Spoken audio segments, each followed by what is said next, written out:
স্বাগতম আমার চ্যানেলে বন্ধুরা। আজ আমরা কথা বলছি মিলার্স গার্ল নামক চলচ্চিত্রের গল্প নিয়ে। এটি এমন এক শিক্ষকের গল্প যিনি নিজেকে এক তরুণী ও সুন্দরী শিক্ষার্থী থেকে দূরে রাখতে পারেননি। গল্পের শুরু হয় একটি মেয়েকে নিয়ে যার নাম কায়রো। তার বাবা মা অন্য দেশে থাকেন। কায়রো একটি পরিত্যক্ত বাড়িতে একা বসবাস করে, যেখানে লেখা তার শখ হয়ে ওঠে। একদিন জঙ্গলের পথ পেরিয়ে কায়রো ক্লাসে পৌঁছায়। সেখানে সে জনাথন মিলারের সঙ্গে দেখা করে। জনাথন একজন মধ্যবয়সী ব্যক্তি যিনি সকল লেখক হতে পারেননি, তাই শিক্ষক হয়ে যান। কায়রো যখন জনাথনের ক্লাসে আসে তখন তিনি তাকে সিলেবাসের কিছু বই পড়তে বলেন, কিন্তু কায়রো জানিয়ে দেয় যে সে ইতিমধ্যে সবগুলো বই পড়ে ফেলেছে। এরপর উইনি নামের একটি মেয়ে ক্লাসে আসে। উইনি কেবল এই ক্লাসের শিক্ষার্থী নয়, কায়রোর ভালো বন্ধু। তারা দুজন একসঙ্গে কিছু খেতে বের হয়। জনাথন লক্ষ্য করে কায়রোর জিনিসপত্রের মধ্যে একটি প্রাপ্তবয়স্কদের বই রয়েছে। ঠিক তখনই জনাথনের বন্ধু বরিস সেখানে আসে, যিনি কফি আনতে এসেছিলেন। বরিস বইটি জনাথনের হাত থেকে নিয়ে পড়তে শুরু করে। এতে তারা দুজনে হতবাক হয়ে যায়, কারণ এটি ছিল জনাথনের লেখা একটি বইয়ের কপি। সেই রাতে জনাথনের স্ত্রী তার মনোযোগ আকর্ষণ করার চেষ্টা করছিল। জনাথন তাকে বলে, আজ এক শিক্ষার্থী আমার বই পড়ছিল ক্লাসে। তারপর ব্রিটিশের এক বন্ধু আমির ফোন আসে।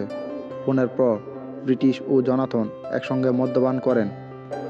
যখন তারা ঘনিষ্ঠ হচ্ছিল, ব্রিটিশের ফোন আবার বেজে ওঠে, যা দেখে জনাথন বিরক্ত হয়ে পড়েন। পরদিন জনাথন তার বন্ধু বরিসকে এসব কথা বলেন। বরিস তার মজা করতে থাকে। ঠিক তখনই তারা দুজন কায়রোকে দেখতে পায়, যে জঙ্গল থেকে আসছিল। জনাথন জিজ্ঞাসা করে, তুমি কি জঙ্গল থেকে আসতে ভয় পাও না? কায়রো উত্তরে বলে, আমি নিজেই সেই জঙ্গলের সবচেয়ে ভয়ঙ্কর জিনিস। জনাথন এটা শুনে হেসে ওঠে। স্কুলে উইনি ইচ্ছে করেই তার বই ফেলে দেয়। বরিস বুঝতে পারে যে সে ইচ্ছাকৃতভাবে এটি করেছে। বরিস জানতে চায়, তুমি কি চাও উইনি?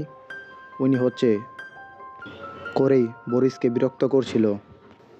কায়রো এটি লক্ষ্য করে এবং বলে, তুমি পুরোপুরি পাগল। এরপর তারা দুজন কায়রোর বাড়িতে যায়।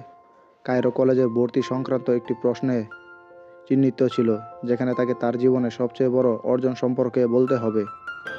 তারা অনেক কিছু আলোচনা করলো, কিন্তু কিছুই যথেষ্ট অন্য মনে হলো না। তখন উইনি বলে, তোমার যদি তোমার শিক্ষকের সঙ্গে সম্পর্ক থাকে তাহলে সেটা তোমার সবচেয়ে বড় অর্জন হতে পারে। কায়রো উত্তর দেয়, কিন্তু জনাথন আমার চেয়ে 20 বছরের বড়। কিন্তু উইনি তাকে বোঝানোর চেষ্টা করে যে এখন এসব স্বাভাবিক বিষয়, আর জনাথন তো একজন ভালো ভদ্রলোক। এরপর উইনি জনাথনের ব্যাপারে আরও কথা বলতে থাকে, কীভাবে সে কায়রোর দিকে তাকায় ক্লাসে। এসব শুনে কায়রো লজ্জা পায়, তবে তা আগ্রহ আরও বাড়তে থাকে। পরদিন থেকে কায়রো জনাথনের দিকে তাকাতে শুরু করে। জনাথন তাকে বলে, ক্লাসের পর আমার সঙ্গে দেখা করো। জনাথন কায়রোর লেখা একটি অনুচ্ছেদ পড়ে এতটাই মুগ্ধ হয় যে তিনি তার পুরোপুরিটাই মুখস্থ করে ফেলেন। জনাথন কায়রোকে একটি বিশেষ কাজ দেন। তার প্রিয় লেখকের শৈলীতে একটি ছোট গল্প লিখতে হবে, এবং যদি সে ঠিকমতো করতে পারে তবে সে মিডটার্মে সম্পূর্ণ নাম্বার পাবে। কায়রো সঙ্গে সঙ্গে রাজি হয়ে যায়। সে জনাথনকে জানায়, আমি আপনার বইটি পড়ছি, এবং সে জনাথনের বইয়ের অনেক লাইনগুলো মুখস্থ বলে। জনাথন কায়রোকে উইকেন্ডে একটি জায়গায় আসতে বলে, যেখানে তারা তাদের অ্যাসাইনমেন্ট নিয়ে আলোচনা করবে। উইকেন্ডে তারা যেখানে দেখা করে এবং গল্পের আলোচনা হয়। কায়রোর বাড়ির সামনে বৃষ্টি হচ্ছিল। সে পাতলা পোশাকে জনাথনের সামনে আসে এবং তারা দুজন একে অপরের দিকে তাকিয়ে থাকে। তারপর তারা চুম্বন করে, কিন্তু পরদিন জনাথন আচরণ বদলে ফেলে এবং কায়রোকে বলে, তোমার গল্পটি একদম ভালো লাগেনি। কায়রো হতাশ হয় এবং ক্ষুব্ধ হয়ে বলে, তুমি তো শুধু ভয় পাচ্ছ, কারণ আমি সেই গল্পটি লিখেছি যা তুমি লিখতে পারোনি। এরপর কায়রো তার প্রতিশোধ নিতে চায়। পরদিন ভাইস প্রিন্সিপাল তাদের দুজনকে ডেকে পাঠায়। কায়রো সত্যি বলে দেয়, তারা একসঙ্গে ধূমপান করেছে, স্কুলের বাইরে দেখা করেছে এবং মিডটার্মের প্রশ্ন আগেই পেয়েছে। জনাথন কিছু বলতে পারছিল না, যার ফলে ভাইস প্রিন্সিপাল বুঝে যায় সত্যিই কিছু ঘটেছে এবং জনাথনকে বরখাস্ত করে। তার স্ত্রী জানতে চায়, তুমি কি সত্যি তার প্রতি অনুভূতি রাখো?